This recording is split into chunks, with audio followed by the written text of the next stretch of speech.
वक़ार बिला तमहीद अपनी गुजारिशात का आगाज़ करता हूँ। अल्लाह ताला ने कुरान करीम में सच्चों के साथ रहने का हुक्म दिया, दीन इस्लाम को सबसे बेहतरीन दीन करार दिया और अल्लाह ने तक़वा इख्तियार करने का हुक्म दिया। हक़्क़ तुक़ातिही, अल्लाह से इस तरह डरा जाए जिस तरह के उससे डरने का हक़ है। इन तीनों आयात का लब्बे लुबाब और ख़ुलासा ये है कि जो अल्लाह ताला से डरता हो वो सच्चाई की तलाश में रहता है। नबी सल्लल्लाहु अलैहि वसल्लम की एक रिवायत का मफ़हूम है, हमने कई बार पढ़ी है कि सच्चाई इख्तियार करो, अलैकुम बिस्सिद्क़, तुम पर सच्चाई लाजिम है, सच को लाजिम पकड़ो, ये सच तुम्हें हिदायत की तरफ और फिर तुम्हें जन्नत की तरफ लेकर जाने का ज़ामिन है। और सही मुस्लिम के हवाले से हमने वो रिवायत कई बार पढ़ी है कि नबी सल्लल्लाहु अलैहि वसल्लम ने फरमाया, आदमी के झूठा होने के लिए सिर्फ़ यही काफ़ी है कि वो सुनी सुनाई बात आगे बयान कर दे। अब सुनी सुनाई बात के हवाले से आम तौर पर हमारे यहाँ जो रिवाज ज़ोर पकड़ा हुआ है उसके पीछे आपको चंद एक असबाब नज़र आएंगे अगर आप उनके ऊपर गौर करें। वो चंद एक असबाब क्या हैं? हमारे अहले सुन्नत व जमात में ख़ास तौर पर पढ़ने का रुझान नहीं रहा। बरेलवी मकतबा फ़िक्र के अंदर मिंबरान व महराब के वारिस अक्सर आपको कुरान व हदीस से नावाकिफ़ मिलेंगे, इसलिए कि हमारी अक्सर मसाजिद में आप चले जाएं तो वहाँ पर यह होता है कि धुआंधार ख़तीब होना चाहिए, 16 बयान ख़तीब होना चाहिए, उसको 2-4 शेर 2-4 दौड़े माये आने चाहिए, उसकी आवाज़ अच्छी होनी चाहिए। इसके सिवा वो सच बोले ना बोले इससे कोई सरोकार नहीं। ये मैं आपको आगे चल के साबित करूँगा कि लोग जो हैं वो अंधाधुंध उसकी सुर और ताल पे मरते हैं, उसके अशार पे दाद देते हैं, ये सोचे समझे बग़ैर कि इसका माना सही भी है कि नहीं है। उसकी सबसे बड़ी वजह हमारी अपनी कमज़ोरी है कि हम तवज्जो से सुनते नहीं हैं।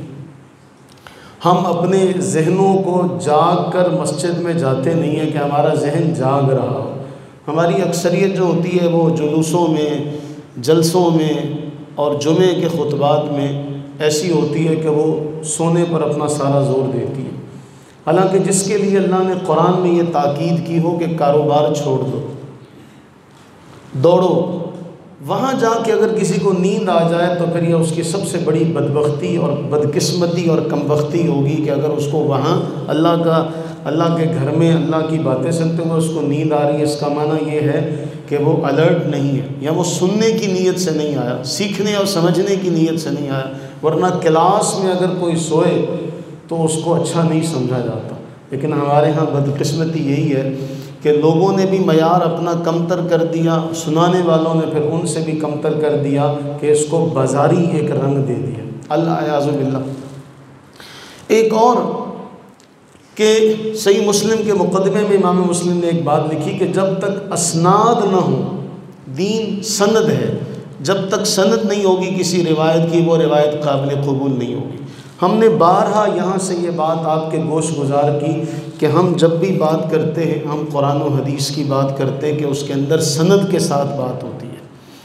जब हम तारीख़ी रिवायात पर आते हैं तो वो भी मैंने कई बार आपसे अर्ज़ किया कि लोग तारीख़ी रिवायात का सहारा लेके शेखैन के ऊपर, शेखैन से मुराद हज़रत सैयदना अबू बकर सिद्दीक़, हज़रत सैयदना उमर फ़ारूक रज़ी अल्लाह ताला अन्हुमा और हमारी माँ अम्मा आयशा सिद्दीक़ा रज़ी अल्लाह ताला अन्हा पर तोहमत लगाते, उनके ऊपर इल्ज़ाम तराशी करते।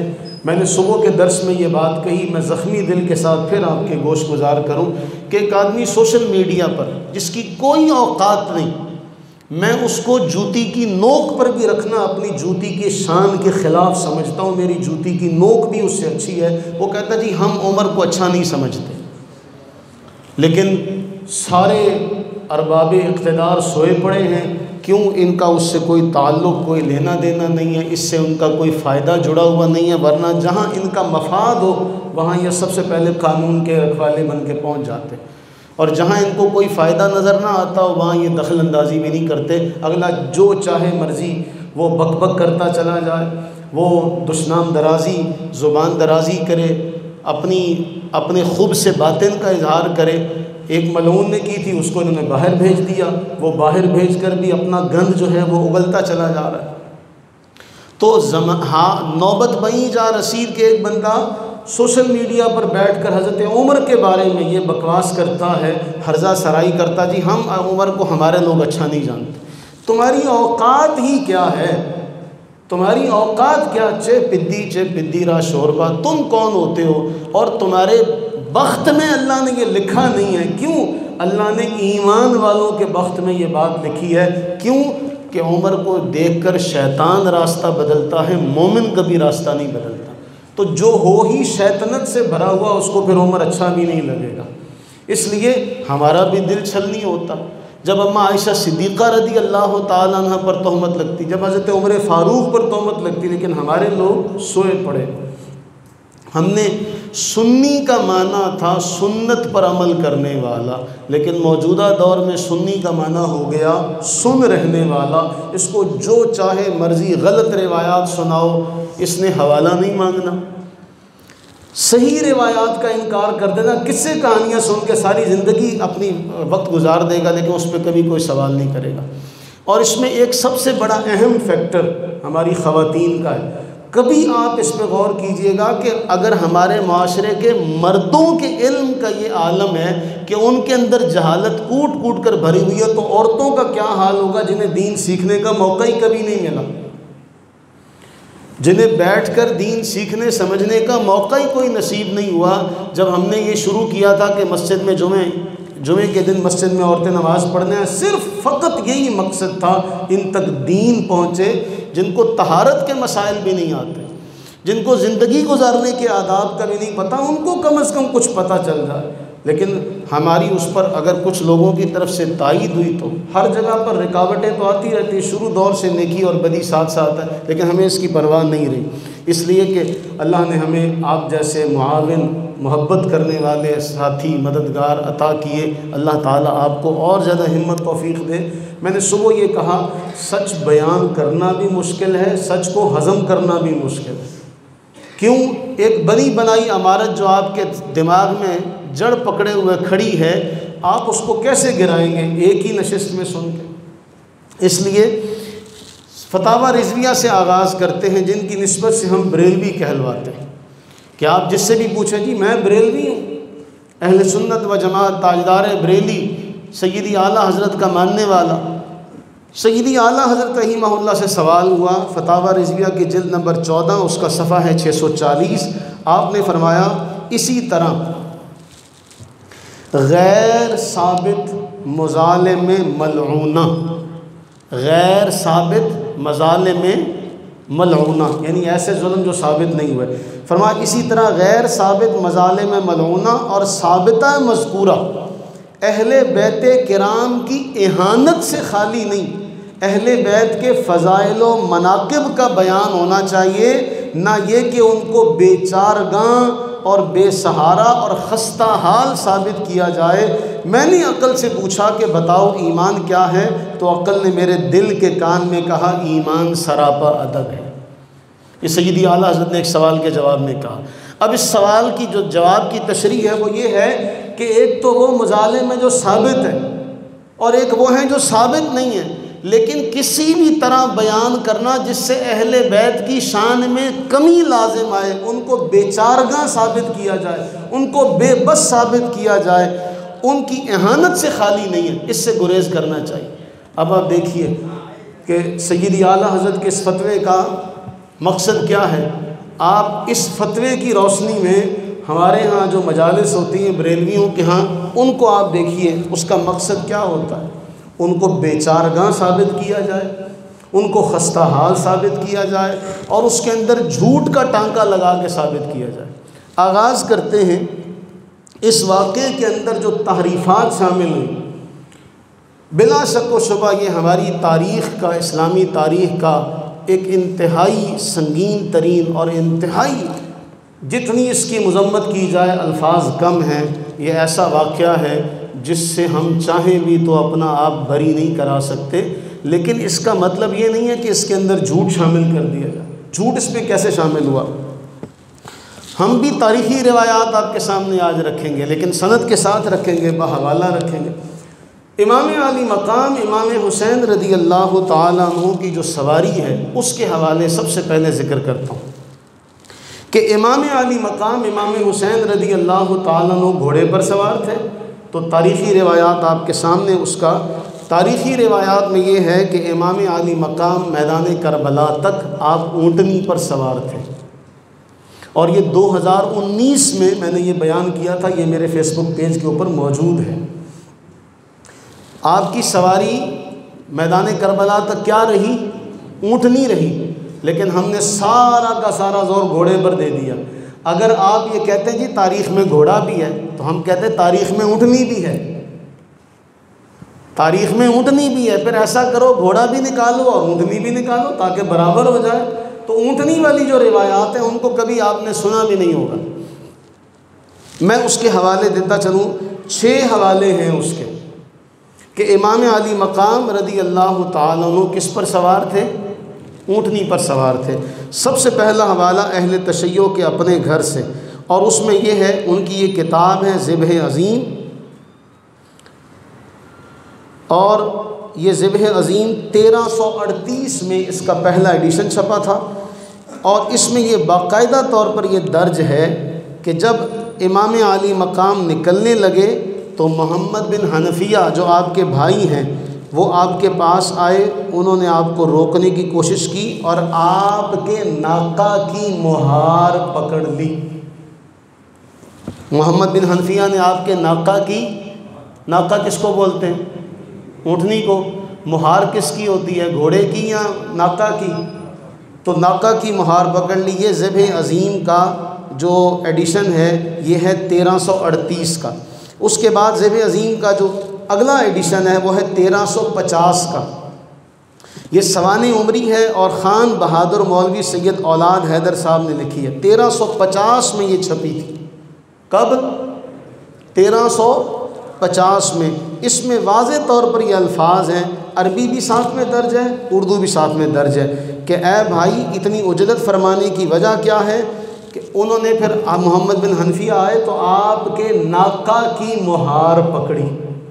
एक ही किताब के 2 एडिशनों का मैंने आपको हवाला दिया जिसमें वाज़े तौर पर है कि मोहम्मद बिन हनफिया ने फ़अख़ज़ा मोहम्मद बिन हनफिया के मोहम्मद बिन हनफिया जो आपके भाई थे उन्होंने आपकी ऊँटनी की मुहार पकड़ी और आपको जाने से रोका। ये इसका पहला हवाला। दूसरा हवाला ख़साइस कुबरा। ये ख़साइस कुबरा मेरे पास अरबी भी है और उर्दू भी है, दोनों एडिशन इसके मौजूद हैं। उर्दू एडिशन की इबारत आपको सुना दूँ। हज़रत असबग़ बिन नबाता कहते हैं कि हम लोग हज़रत अली रदी अल्लाह ताला अन्हु के साथ, जो बिशारत का एक ज़िक्र है, हम अली रदी अल्लाह अन्हु के साथ इमाम आली मकाम की उस शहीद होने की वाक़या करबला जहाँ हुआ हम वहाँ पर आए तो हज़रत मौला अली फरमाने लगे इस जगह उनके ऊँट उतरेंगे, इस जगह उनके ऊँट उतरेंगे, इस जगह उनके कजावे रखे जाएंगे, इस जगह उनका खून बहाया जाएगा, एक गुरोह आले मोहम्मद का इस जगह कत्ल किया जाएगा। ये ख़साइस कुबरा का अरबी और उर्दू का हवाला। इसके बाद तीसरा हवाला इस हवाले से यह है कश्फुल गुम्मा फ़ी मारिफत लइमा। ये भी अहले तशय्यो के मकतबे फ़िक्र की है और इमाम अरबली की लिखी हुई किताब है। इसमें भी इन्होंने ये बात दर्ज की कि 2 हवाले दिए कि ख़ुद इमाम आली मकाम रदी अल्लाह ताला जब वहाँ पहुँचे तो आपने फरमाया हाज़ा करबला, ये करबला है, मनाख़ु रिकाबिना व महत्तु रिहालिना, हमारी ऊँटनियों के, ऊँटों के बैठने की जगह और इनके कजावे के रखने की जगह है और हमारी कत्लगाह है। और इसी रिवायत, इसी किताब के अगले सफ़े पर फिर हज़रत मौला अली शेर खुदा की भी वही रिवायत जो मैंने ख़साइस कुबरा के हवाले से आपके गोश गुजार की। और फिर इसके बाद ये है तारीख़ तबरी, इसमें भी यही बात है चले कश्फुल गुम्मा के बाद सबसे अहम हवाला है मक़तलुल हुसैन का। सबसे मोतबर तरीन किताब जो हमारे पास करबला के वाक़यात को बयान करने के लिए अहले तशय्युअ के यहाँ से पेश की जाती है वो ये किताब है। और मैंने इसके हवाले से आपको ज़िक्र किया था कि ये वाक़या करबला के 110 साल बाद लिखी गई। इनके अपने जय्यद उलमा इस पर मुतमईन नहीं है कि इसके अंदर बहुत सारी रिवायात ऐसी जिनका हकीकत से कोई ताल्लुक़ नहीं, लेकिन इसी के अंदर ये मामला भी लिखा हुआ है कि वो किस पर सवार थे, ऊँटनी पर सवार थे। इसके सफ़ा नंबर 69 पर यह वाक़या दर्ज है कि सुम्मा हर्रकल हुसैन, पहला था जब मोहम्मद बिन हनफिया आपको मिले, दूसरा जब आपको फरुज़दक शायर मिला तो शायर ने आपसे कुछ बातें की तो फिर आपने उसकी बातों का जवाब देते हुए आपने अपनी ऊँटनी को चलता कर दिया, ऊँटनी चला दी। अब इन सारी रिवायात से क्या पता चला कि आपकी जो सवारी है वो क्या थी, ऊँटनी थी। अब इसी तरह तारीख़ तबरी का सफ़ा नंबर 174, उसमें भी यही बात दर्ज है कि उसमें वाज़े तौर पर यह है कि ये कहकर हुसैन ने ऊँट को आगे बढ़ाया। किसको आगे बढ़ाया? ऊँट को।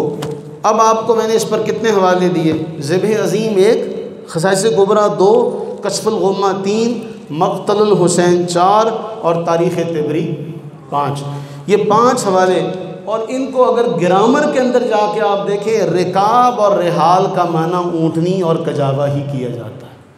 तो पहला झूठ ये बोला गया कि आपकी सवारी बदल दी गई, लेकिन आपने आज तक क्या सुना कि आप घोड़े पर सवार थे।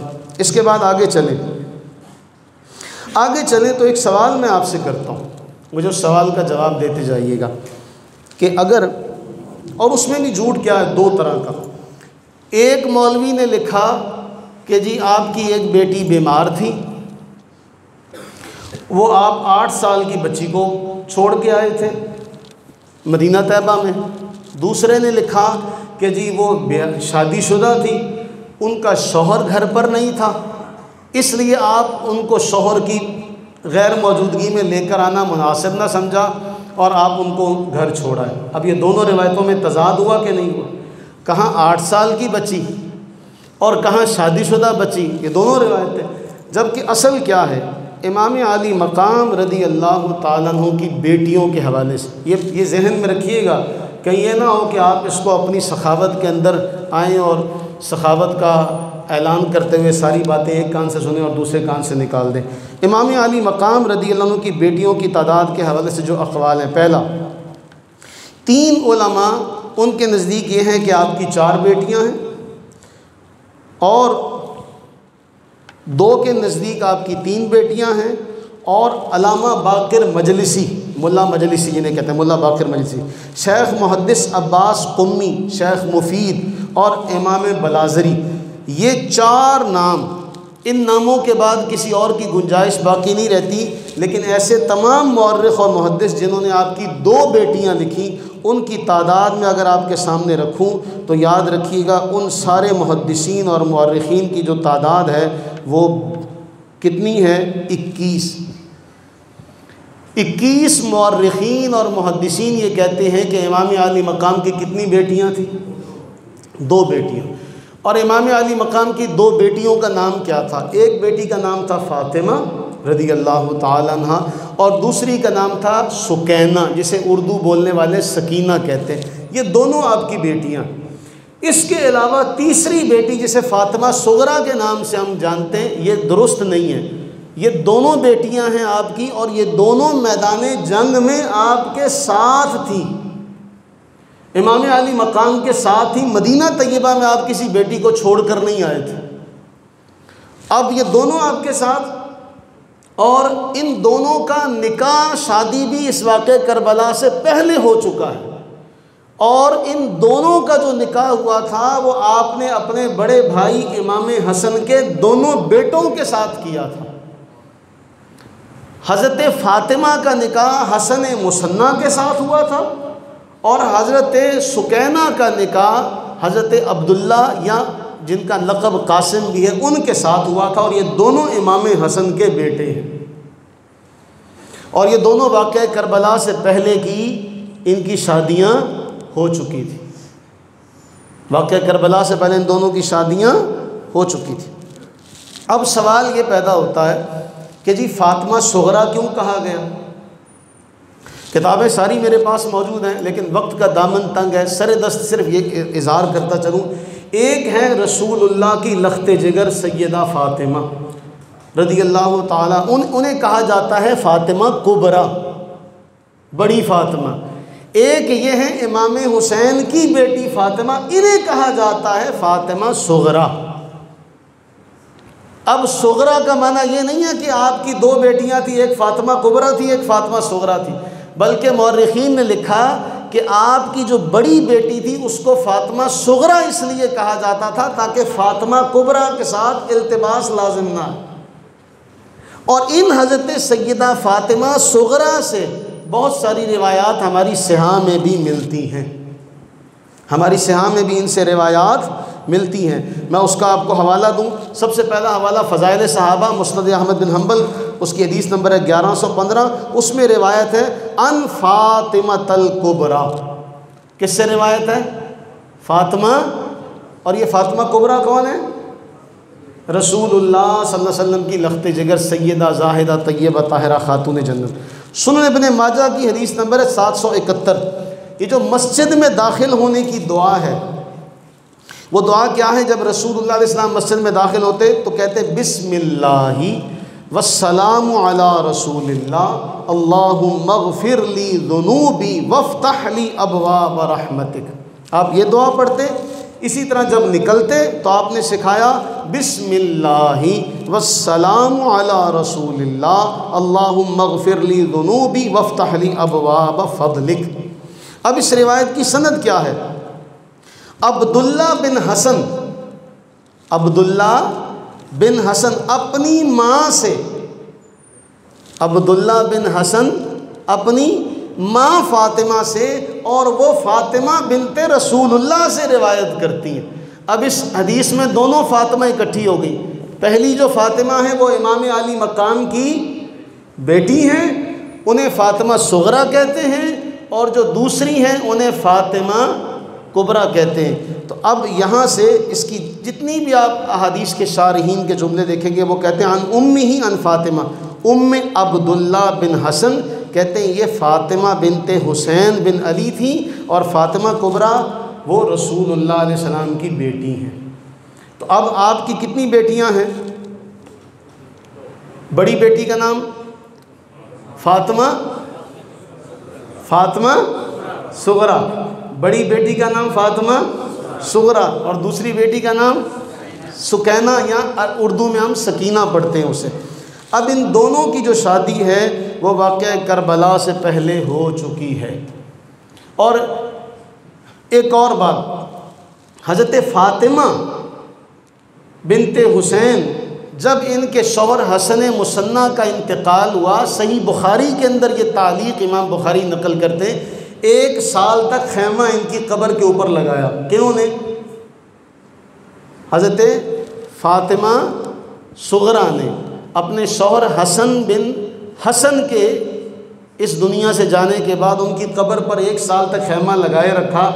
साल के बाद जब खैमा उठाया तो हातिफ़ गैब से आवाज़ आई कि जो इसका मामला था, जो चले जाते हैं वो दोबारा लौट कर नहीं आते, जिस मकसद के लिए बैठे थे वो मकसद पूरा।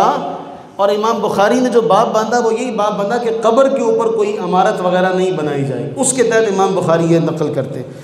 ये सबसे बड़ी दलील है कि रसूलुल्लाह अलैहिस्सलातु व तस्लीम के बेटे इमाम हुसैन की जो बेटी फ़ातिमा है, इनका निकाह हज़रत इमाम हसन के बेटे नहीं अपनी ताया के बेटे हसन के साथ हुआ था। बाप का नाम भी हसन और बेटे का नाम भी इमाम हसन मुजतबा उन्हें कहा जाता, इन्हें इमाम हसन मुसन्ना कहा जाता। जब हसन मुसन्ना कहा जाएगा तो ये इमाम हसन के बेटे मुराद होंगे। तो फ़ातिमा बिनते हुसैन का निकाह हुआ हसन मुसन्ना बिन हसन के साथ, और इनकी दूसरी बेटी हज़रत सैयदा सुकैना का निकाह हुआ अब्दुल्ला बिन हसन के साथ। अब ये दो बेटियां हैं आपकी और ये दोनों की दोनों आप रदी अल्लाह ताला अन्हो के साथ वाक़े करबला में मौजूद हैं। और इससे अगली दलील, इमाम आली मकाम ने एक वसीयत लिखी थी और वसीयत लिखकर कहा कि बुलाओ फ़ातिमा को, और ये नसीहत उनको दी थी चूँकि इमाम ज़ैनुल आबिदीन बीमार थे, इसलिए वो जो ख़त था वो हज़रत फ़ातिमा सुगरा को दिया गया था। अब सैयदा सकीना के हवाले से एक और बात, ये हमारी बड़ी मशहूर किताब है वमा अरसलनाका इल्ला रहमतल लिल आलमीन, क़ाज़ी सलमान मंसूरपुरी की लिखी हुई और सीरत के ऊपर मशहूर ज़माना किताब है। इसमें हाशिया मौजूद है, इसके सफ़ा नंबर 109 जिल्द नंबर 2 पर कहते हैं सकीना सीग़ा तस्गीर है, उनके कई निकाह हुए। अव्वल अब्दुल्ला बिन हसन बिन अली से हुआ, किससे? अब्दुल्ला बिन हसन बिन अली से हुआ। फिर दूसरा निकाह मुसअब बिन ज़ुबैर से हुआ। अब हमारे यहाँ मशहूर क्या है? हमारे यहाँ मशहूर यह है कि सकीना 4 साल की उम्र की थी। सकीना कितने साल की थी? 4 साल की थी। जब इमाम अली मकाम जाने लगे तो वह आपके घोड़े की टांग को लपेट गई और घोड़ा चले ना। जब इमाम ने नीचे देखा तो 4 साल की बेटी जो है वो घोड़े के साथ लिपटी हुई। कहाँ 4 साल की बेटी और कहाँ शादीशुदा बेटी। और अरब के पूरे इलाके की मशहूर तरीन शायरा अदीबा हैं हज़रत सैयदा सुकैना, ये ज़हन में रखिएगा। अरब के बड़े बड़े शुआरा अपना कलाम सीधा करने के लिए इनके पास आया करते थे, तारीख़ का ये हिस्सा। लेकिन हमारे यहाँ बदकिस्मती से मशहूर ये हो गया कि नहीं जी, हज़रत सकीना जो थी वो 4 साल की थी और एक बेटी आप वहाँ छोड़ के आए थे सुगरा जो 8 साल की थी। अब उसके हवाले से मैं आपको आखिर में जो कहानी को भी सुना, इसके हवाले ये क़ाज़ी सलमान मंसूरपुरी का हवाला मैंने आपको दिया। फिर उसके बाद अंसाबुल अशराफ अल्लामा बलाज़री दूसरा, मिरातुज़्ज़मान फ़ी तवारीख़िल अयान तीसरा, और ये एक बड़ी मशहूर किताब है तराजिमु सय्यदाति बैतिन नबुव्वा, मिस्र से ये छपी है, काहिरा से, और इसकी लिखने वाली हैं दक्तूरा आयशा अब्दुर्रहमान। इन्होंने भी इसमें यही नकल किया कि सैयदा सकीना रदी अल्लाह ताला अन्हा का निकाह आपके ताया के बेटे अब्दुल्ला के साथ हुआ था। अब 4 साल की बेटी का निकाह होता है। अब इसके बाद अगर आगे चलें, यहाँ तक अगर रोकें, फिर इसमें यह है उस्ताद आयतुल्लाह शहीद मुर्तज़ा मुतहरी अहले तशय्युअ की लिखी हुई किताब, इसके सफ़ा 91 पर इन्होंने लिखा कि आपको अपनी एक दुख्तर सकैना से गैर मामूली मोहब्बत थी। बड़ी होकर, क्या बड़ी होकर ये ख़ानदान रिसालत की अजीम तरीन आलिमा बनी, जिनका सब उलमा उदबाए अरब बड़ा एहतराम करते थे। अब बताइए आपको क्या सुनाया गया? आपको सुनाया गया जी 4 साल की उम्र में उनका इंतकाल हो गया, वो जिंदान खाने में कैद हुई। और फिर सबसे बड़ी बात कि ये जो रसूलुल्लाह अलैहि सलाम के शहज़ादे इमाम हसन हैं, आपको याद है हमने पिछले से पिछला जुमा मैंने आपको रसूलुल्लाह अलैहि सलाम के नवासों का जिक्र किया था, याद है? एक अली बिन अबुल आस और दूसरे अब्दुल्ला बिन उस्मान, एक उस्मान गनी के बेटे और एक हज़रत अमर अबुल आस के बेटे जो हज़रत ज़ैनब के शौहर थे। तो अब हमारे यहाँ मशहूर ये कि जी सिर्फ हज़रत फ़ातिमा की नस्ल चली, उसमें भी आगे जाके हमने महदूद ये कर दिया। हमारे माशरे में क्या है, सादात की नस्ल कहाँ से चली? लोगों में मशहूर है सिर्फ इमाम ज़ैनुल आबिदीन से चली। लोगों में ये मशहूर है कि सिर्फ इमाम ज़ैनुल आबिदीन से चली, लेकिन आप तारीख़ उठाइए, ये सीरत मासूमीन अहसनुल मक़ाल अहले तशय्युअ की लिखी हुई, इसमें वो लिखते हैं कि जो इमाम हसन मुज्तबा रदी अल्लाह ताला अन्हु की औलाद थी, किसकी? इमाम हसन मुज्तबा, इमाम हसन मुज्तबा की औलाद वहाँ वाक़या करबला में मौजूद थी। और इमाम हसन के 3 बेटे मैदान जंग में शहीद हुए थे। कितने? 3 बेटे, और 2 बेटों से इमाम हसन की नस्ल चली थी। कितनों से? 2 बेटों से।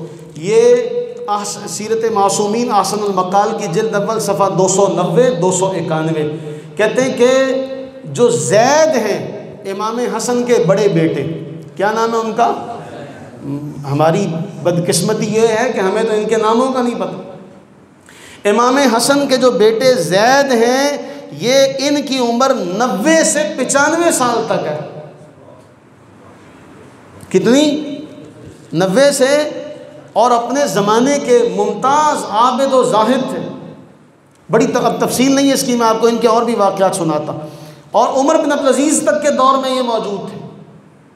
और दूसरे हसन मुसन्ना, जिनका भी हमने ज़िक्र किया, हसन मुसन्ना वाक़या करबला में मौजूद थे अपनी बीवी साहिबा के साथ। लेकिन हमारे वाइज़ों ने, किस्सा गो लोगों ने लिखा कि ये हसन मुसन्ना भी शामिल नहीं थे और इनकी बीवी, और दूसरी रिवायत में कि वो 8 साल की उम्र की बच्ची थी, उनको नबी अलैहिस्सलाम घर छोड़ आए थे। ये हसन मुसन्ना भी वहाँ ज़ख्मी हुए और ज़ख्मी होने के बाद इन्हें वहाँ से बचा कर ले जाया गया। और फिर ये तंदुरुस्त होकर जब ये वाक़या करबला के बाद ये यज़ीद के दरबार से होकर ये सारा ख़ानदान नबूवत वापस मदीना आया, तो फिर ये दोनों इकट्ठे हुए थे। और उसके फिर काफ़ी अरसे तक हसन मुसन्ना ज़िंदा रहे थे। कोई गलते कर लें थे, उसके बाद भी हसन मुसन्ना ज़िंदा रहे। और इमाम हसन की जो नस्ल है वो 2 शहज़ादों से चली।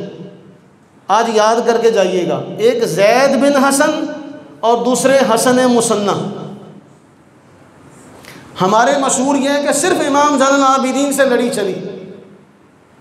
क्या ये जुल्म नहीं है? बोलिए। तो हसनी हुसैनी सैयद फिर कहाँ से आए? फिर तो सिर्फ हुसैनी सैयद है। जबकि आप शेख अब्दुल कादिर जिलानी हुज़ूर गौसे पाक को हसनी हुसैनी सैयद मानते हैं। तो हसनी हुसैनी सैयद का यही मानने का वजह यही है कि इमाम अली मकाम इमाम हसन मुज्तबा के 2 बेटों से नस्ल उनकी चली, और इमाम अली मकाम इमाम हुसैन रदी अल्लाह ताला के एक बेटे इमाम ज़ैनुल आबिदीन से इमाम हुसैन की नस्ल चली। तो यूँ हसनी हुसैनी सैयद दोनों इस दुनिया में ज़िंदा रहे। और ये अहले तशय्युअ लिखते। लेकिन हमारी बदकिस्मती कि हमें कहानियाँ सुना सुना कर आगे लगा दिया गया। इसके बाद एक और बात, अली असगर किसे कहा जाता है भला? कहा जाता है कि जी वो 6 माह के थे, जबकि ये इमाम अल-मुआरिफ इमाम इब्न कुतैबा देनवरी की किताब है। इमाम इब्न कुतैबा का 276 हिजरी सन वफ़ात है। 200। इमाम इब्न कुतैबा ने लिखा कि इमाम ज़ैनुल आबिदीन को ही अली असगर कहा जाता है। अब वो भी बात गई। कुछ समझ में आया कि आपको क्या क्या कहानियाँ कराई गई, आपको किन किन बातों के पीछे लगाया गया? तो इसके बाद फिर एक और बड़ी हैरान कुन बात, अब हमारे यहाँ मशहूर ये कर दिया गया, हज़रत उस्मान गनी रदी अल्लाह ताला का जो वाक़या सच्चा है वो ये कि उस्मान गनी अमीरुल मोमिनीन रदी अल्लाह ताला अन्हु पर पानी बंद हुआ। लेकिन हमारी अहले सुन्नत के लोगों की बेहिसी कह लें, बदकिस्मती कह लें, हम में से किसी को भी नहीं पता। जिस तरह हम तो ऐसे भोले लोग हैं कि हमें अपने बाप दादा के बारे में भी नहीं पता, जो कि हमें पता होना चाहिए। लेकिन हम अपने बाप दादा के सगे ना रहे तो पीछे उनके सगे कहाँ से रहेंगे कि हमें हुज़ूर इस्लाम की बेटियों का पता हो, और हम उसके लिए वक्त निकालना भी गवारा नहीं करते। अमीरुल मोमिनीन उस्मान गनी रदी अल्लाह ताला अन्हु पर पानी बंद हुआ। अब उसकी वो जो इतने दिन पानी बंद रहा उसको ना हम बयान कर सके ना लोगों तक फैला सके। दूसरी तरफ इमाम अली मकाम रदी अल्लाह ताला अन्हु के हवाले से जो ज़िक्र किया जाता है उसमें भी आप देखें तो तारीख़ में बड़ी रिवायात हैं। 10 मुहर्रम को, कब? मैं हवाला आपको देता हूँ, अहसनुल मकाल, ये अहले तशय्युअ की किताब है, मुंतहल आमाल इसका नाम है, असल उर्दू तर्जुमा है ये अहसनुल मकाल के नाम से। अब इसमें एक हवाला आप सुनेंगे तो आप हैरान हो जाएंगे। वो हवाला क्या है? वो हवाला ये है, एक और झूठ भी निकल जाए, हज़रत अबुल फ़ज़ल अब्बास रदी अल्लाह ताला अन्हु इमाम आली मकाम ने उनसे फरमाया कि जाओ भाई पानी लेके आओ, प्यास लगी है। तो अबुल फजल अब्बास बिन अली रदी अल्लाह ताला अन्हुमा अपने साथ कुछ सवार लेकर गए और कुछ पैदल लेकर गए। कुछ सवार गए और कुछ 30 सवार और 20 पैदल, और अपने साथ पानी की मशकें भर कर लाए। अपने साथ पानी की थोड़ी बहुत वहाँ पर मुज़ाहमत हुई, लेकिन ये कहीं नहीं है कि उनके बाजू कट गए, पहले एक कटा फिर दूसरा कटा फिर मश्क काट दी गई। अब वो जब पानी लेकर आए, ये मैं नहीं कह रहा, ये इसमें लिखा है कि पानी लेकर आए और आपने अपने अहले बैत और असहाब से फरमाया कि ये पानी पी लो, ये तुम्हारा आखिरी तोशा और ज़ादे राह है, वज़ू कर लो, गुस्ल कर लो, अपने कपड़े धो लो, क्योंकि वही तुम्हारे कफन होंगे। 10 तारीख़ मुहर्रम, 10 मुहर्रम। तारीख़ इब्न कसीर में भी यही जुमला है। तारीख़ इब्न कसीर में तो अल्लामा इब्न कसीर ने यहाँ तक लिखा कि जी कहा जाता है कि इमाम अली मकाम जिस पानी के पास से गुजरते वो पानी आपका पीछा करता। और शियों के अपने बड़े बड़े मराजे लिखते हैं कि आपने वहाँ पर चश्मा खोदा था, जिस चश्मे से पानी निकला था, और वो पानी आपके घर वाले अहलो अयाल आपके असहाब पिया करते थे। आपने अपनी साइड पर चश्मा खोदा था। और इमाम इब्न कसीर ने भी फिर लिखा, इमाम इब्न कसीर लिखते हैं, और इसमें जो ने जुमला लिखा वो बहुत ही अहम है, और अहम भी है, और आपके लिए एक नई भी बात होगी। इमाम अली मकाम ने, और ये मक़तल हुसैन में अबू मुख़्निफ़ ने भी लिखा, ये शिया मौरख़ हैं, इन्होंने भी ये बात लिखी, अबी मुख़्निफ़ ने। इमाम अली मकाम ने फरमाया एक बड़ा सा बर्तन मंगाया जाए, उसमें कस्तूरी डाली जाए, और फिर आपने अपनी सफाई का, मैं इशारतन बात कर रहा हूँ, आपने अपनी सफाई का नौरोज़ा मंगाया, चूना मंगाया, आपने अपनी सफाई का, नज़ाफ़त का एहतमाम किया, आपने नहाया, नहा के आप बाहर निकले, और फिर आपके सारे असहाब आपके साथ नहाए उसी पानी से। कब की बात है ये? कब की? 10 तारीख़ की, 10 मुहर्रम को। अब इसके बाद मुझे बताइए कि मामला हमें क्या बताया गया और निकला असल में क्या।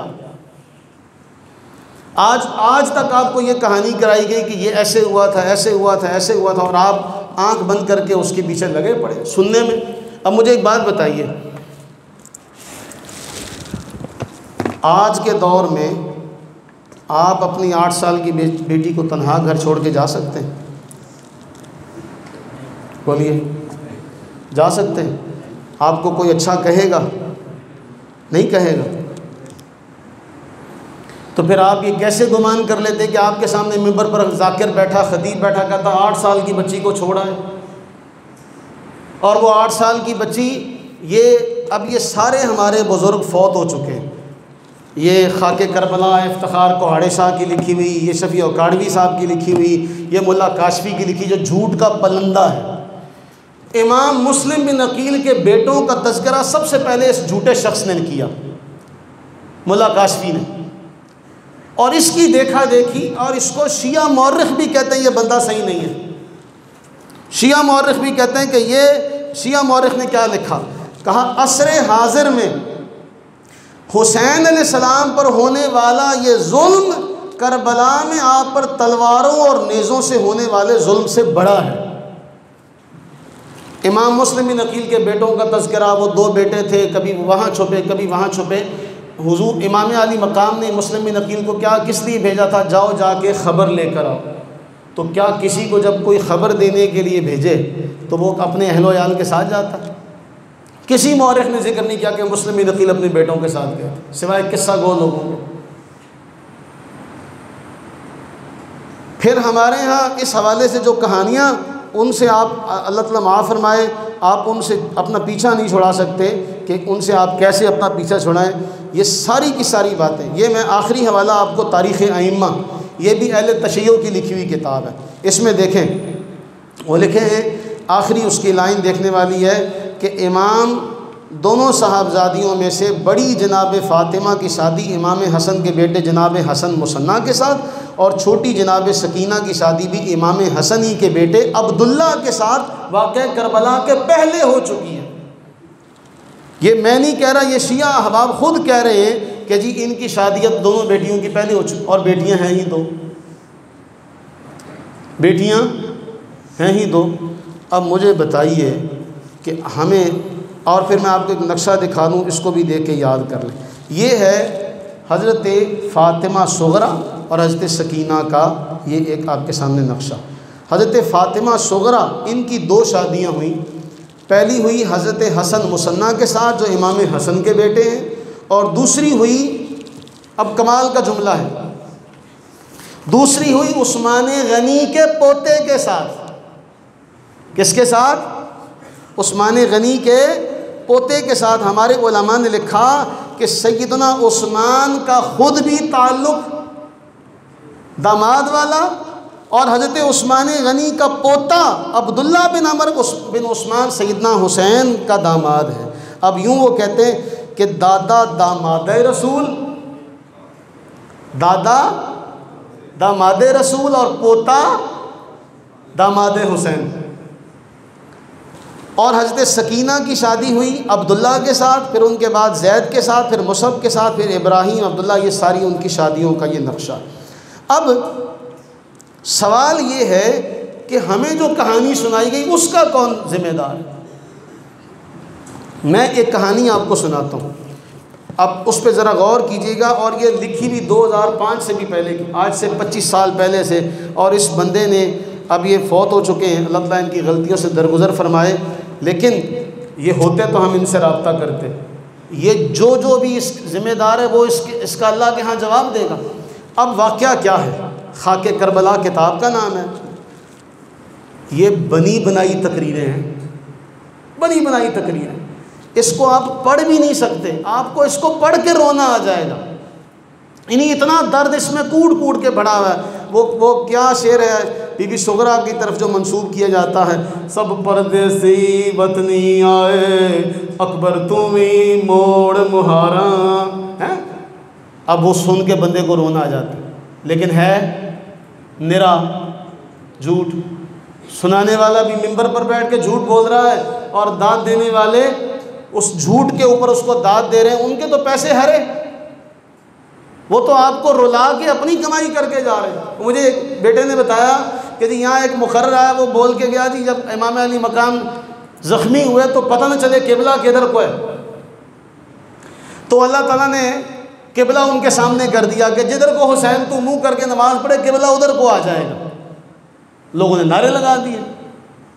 मुझे ये बताओ, जब रसूलुल्लाह अलैहि सलाम सुलह हुदैबिया के मौके पर कुछ फासले पर थे मक्का काबा, वहाँ तो आया नहीं। बोलिए, वहाँ तो आया नहीं। बैत रिज़वान हुई, वहाँ से वापसी आए, मुआहिदा करके आए। लोगों ने झूठ इतना घड़ लिया कि राबिया बसरी जो निकली तो काबातुल्लाह, एक बुज़ुर्ग गए देखा काबा है ही नहीं, वो राबिया बसरी के इस्तिकबाल को चला गया। जब हमने ऐसी झूठी रिवायात को लोगों में सुना दिया तो उन्होंने फिर हर काहो माह के लिए ये बात आम कर दी। अब इसमें है क्या? इसमें है क्या सुनिएगा, फिर मैं आपसे, अब मैं यही अल्फाज खाके करबला का सफ़ा 148 आपके सामने।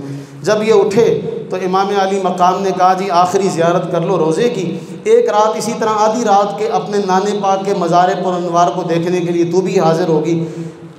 मैंने तो आना नहीं। अब वो अब क्या कहते हैं इमाम अली मकाम, क्या कहते हैं सुनिए। इमाम अली मकाम कहते हैं, आप इसको सुन के हैरान हो कि कहते हैं ऐ मेरे प्यारे नाने के रोज़ा अक़दस का तवाफ़ करने वाले खुशकिस्मत परिंदो,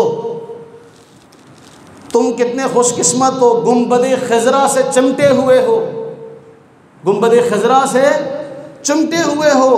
और उसके बाद फिर आपने आगे जाके कहा आज देखो कैसा पुरदर्द समा सैयदुल मुरसलीन के कंधों पर सवारी करने वाला हुसैन, हुजूर की दराज गोश से खेलने वाला हुसैन, आज कभी हुजूर के मुक़द्दस रोज़े की दीवारों से लिपट कर रोता है, कभी सुनहरी जाली को चूम कर तड़पता है, कभी गुंबद खजरा की हसीन चोटी की तरफ हसरत भरी निगाहों से देखकर आहें भरता है।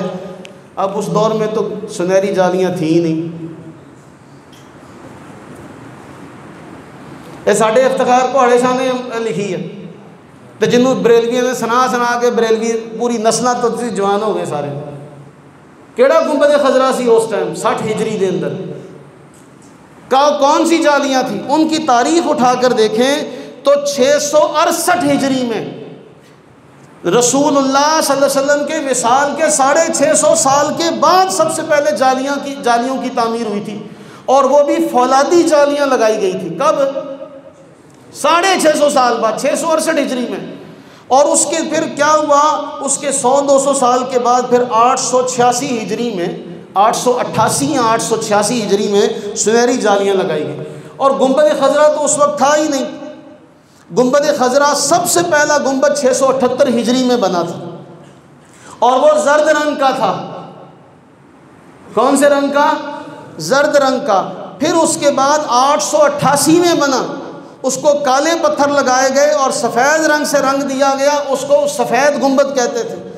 फिर 980 हिजरी में रंग बिरंगे पत्थरों से बनाया गया, उसको रंग बिरंगा गुंबद कहा गया। चौथी बार 1253 हिजरी में, 200 साल पहले की बात है, 1253 हिजरी में उस्मानी सुल्तान महमूद बिन सुल्तान अब्दुल हमीद अव्वल ने उसे सब्ज़ रंग कराया था, जब से उसे गुंबद खजरा कहते। इस मौसूफ ने उदो गुंबद खजरा बना था तो तुसी दाद देती, रज रज के दाद देती। अब आगे चलें तो आगे आप चल के और हैरान हो जाएंगे। सैयदा सुगरा मदीने में, और फिर हाय हाय सैयदा सुगरा चली गई हुजूर के रोज़ा अथर पर। ये सुल्तान करबला, हर मिलादड़ी बीबी को यह किताब होंदी है, हर वाक़या करबला बयान करना इनू रट के सुनाता नहीं आता। तुसी जो मर्जी सजा में दे दो, ये अगर उनके पास किताबें ना हो। अब वो कहती हैं जब देखा ना सुगरा का नाम नहीं दर्ज किया कि सुगरा को नहीं लेके जा रहे, सुगरा ने बुरका पहना, नाना जान के रोज़े पर आ गई, ताला खोला, कुंडी खोल के नाने के रोज़े के पास अंदर चली गई, दरवाज़ा अंदर से बंद कर दिया, अंदर से कुंडी लगा दी ताकि कोई गैर महरम अंदर ना आए। इमाम अली मकाम जब गए देखा दरवाज़े का दरवाज़ा बंद है, तो दरवाज़ा खोलते हैं, दरवाज़ा खुलता नहीं। तो गाज़ी अब्बास कहते हैं दरवाज़ा खोलो, तुम्हें पता नहीं कि मेरा नाम गाज़ी है, दरवाज़ा खोलो। अंदर से सुगरा ने कहा जे तू गाजी आ तो मैं भी सुगरा हूँ, मैं भी नहीं बुआ खोलना। अब फिर पता है इमाम अली मकाम ने अपना सर दरवाज़े पर रखा, सुगरा तेरा गरीब बाप हूँ, हमेशा के लिए मदीना छोड़कर जा रहा हूँ, फिर नहीं आऊँगा, नाने का वास्ता दरवाज़ा खोल दे। सुगरा ने जब बाबे हुसैन की सदा सुनी तो नाने को कहने लगी, देख नाना मेरा अब्बा अभी से गरीब बन गया। ये क्या है? ये आ जड़ियाँ तुहानू कहानियाँ कराइया जांदियां। ये है वो झूठ जो आपको सुना सुना के आपको पागल किया जाता है। और ये सारा का सारा मामला फिर अल अमान वल हफीज़, इन पर क्या किया जाए। और इन्होंने लिखा कि जी वो शादीशुदा थी, उनका शौहर कहीं गया हुआ था, इसलिए उनको लेकर ले गए। ये है वो झूठ जिसको सुन के हमारी एक नस्ल जवान हुई और हम 40 से ऊपर के हो गए। लेकिन अगर कभी इसके ख़िलाफ़ कोई बात करे तो उसको कहा जाएगा कि ये पता नहीं, इसको जो है उनका ज़िक्र पसंद नहीं है, ये उनका मुखालिफ है। और ये ख़ुद लिखते हैं, शिया मौरिख़ ने ख़ुद लिखा, कहा हज़रत अब्बास को इतना बहादुर साबित किया कि हज़रत अब्बास ने दुश्मन के एक सिपाही को पकड़ा। किन्होंने? दुश्मन के एक सिपाही को पकड़ा, हवा में उछाल दिया, फिर दूसरे को, फिर तीसरे को, फिर चौथे को, यहाँ तक कि 80 सिपाही हवा में उछाल दिए। 80 सिपाही के फेंकने तक पहला नहीं आया था। खुद लिखते हैं, कहते हैं कि ये क्या है ये। इसीलिए इस किताब के शुरू में इन्होंने खुद लिखा कि जितना जुल्म इन लोगों ने किया इतना जुल्म किसी ने नहीं किया। कहानियाँ आप सुन सुन के हैरान हो जाएंगे कि इसके अंदर कैसी कैसी कहानियाँ। ये जो मुल्ला काशिफी है, इसके बारे में लिखते हैं कि इसने कहते हैं कि मुल्ला काशवी वाइज था, इस बेइंसाफ ने कई किताबें तसनीफ़ की और लोग इसकी रोज़त शुहदा को पढ़ते हैं, लेकिन उन्हें पता नहीं है कि ये है क्या। अब शिया मौरख़ ख़ुद लिखते हैं कि ये झूठ का पलंदा है, लेकिन हमारे यहाँ सब लोग इसी को बयान करते। अब जब इमाम अली मकाम की बेटियाँ ही दो और वो आपके साथ, तो फिर कासिम की मेहंदी कहाँ से आई? बोलो, फिर जनाब कासिम की मेहंदी कहाँ से आ गई? और वो मौका है कि उस मौके पर लोग जा रहे हैं, अपने अजीज़ों को इमाम अली मकाम उठा के ला रहे हैं, और उस मौके पर आप कहते हैं चलो मैं तुम्हारी शादी करवा दूँ, वो जिनकी शादी पहले से हो चुकी है। फिर एक और बड़ा झूठ, इमाम अली मकाम रदी अल्लाह ताला अन्हु उस वक्त 50 से ऊपर के, और आप अपनी दाढ़ी को वस्मा रंग लगाते, मेहंदी लगाते। हमारे एक बहुत बड़े बुज़ुर्ग उन्होंने ज़िक्र किया कि जब इमाम अली मकाम गए तो सारे दाढ़ी के बाल स्याह। आप वाक़े को सुनते हुए रिक्कत तो तारी होती है, सारे बाल स्याह। जब अपना जवान साल बेटा उठा के लाए तो सारे बाल सफ़ेद हो गए। वो अल्लाह के बंदे बुखारी ही उठा के देख लेते, अहादीस की किताबें ही उठा के देख लेते, उसमें तो ख़िज़ाब के बाब में ये बात दलील के तौर पे लिखी जाती है कि इमाम अली मकाम अपनी दाढ़ी के बालों को रंगते थे। ये है वो मामला जिसका मैंने आपसे कहा था कि मैं आपके सामने ज़िक्र करूँगा। अब ये किताबें मेरे पास भी हैं। अब इन किताबों से अगर मैं आपको सुनाता रहूँ सब कुछ, ना आप लोगों को पता चलेगा, ना आप लोगों की नस्लों को पता चलेगा। आज तक नहीं पता लगा हुण कित्थों लगना, आज तक नहीं लगा हुण कित्थों लगना, लेकिन आगे कब्र में जब मैं जाऊँगा तो फिर मेरी वहाँ पर बख्शिश नहीं हो। तो मुझे कोई शौक़ नहीं है अपनी आखिरत ख़राब करने का, इन 4-5 किताबों से किस्से कहानियाँ लेके आपको गुमराह करने का। इसलिए मैंने किताबों के हवाला जात आपके सामने रखे। जब तक मेरी ज़िंदगी है इन किताबों का हवाला देना मेरी ज़िम्मेदारी है। इनमें से निकले तो मैं सच्चा, इनमें से ना निकले तो फिर आप जो जी चाहे मेरे लिए सज़ा तजवीज़ कर दें, मुझे उसको मंजूर है। लेकिन कम अज़ कम खुदा के वास्ते किसी के सामने बैठते हो तो जाग के तो बैठो। वो तुम्हें सुना क्या रहा है? वो तुम्हें झूठ सुना रहा है और तुम आंखों से आंसू बहा बहा के उसको पैसे दिए जा रहे हैं, उसको वेले कराए जा रहे हैं, और पता नहीं क्या से क्या झूठ माई सुगरा के हवाले से, कासिम के हवाले से, मेहंदी के हवाले से, और पता नहीं क्या क्या रंगीनियाँ इसमें डाल डाल के हर साल नई कहानी मार्केट में ले आते। उम्मीद है कि आप इन सारी बातों पर गौर करेंगे और ठंडे दिल से इनको सोचेंगे कि इन बातों में कोई ना कुछ सच्चाई है। अल्लाह से दुआ करें कि अल्लाह ताला हमें समझने की तौफीक अता फरमाए।